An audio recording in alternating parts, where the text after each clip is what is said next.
ఇద్దరు ముగ్గురు కూడిన చోట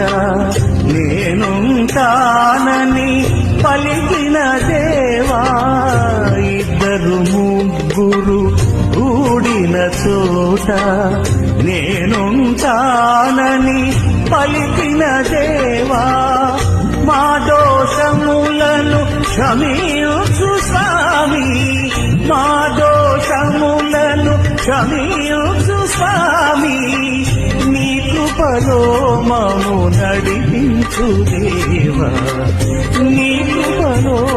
మము నడిపించు దేవా. స్వాగతమో దేవా, సుమ స్వాగత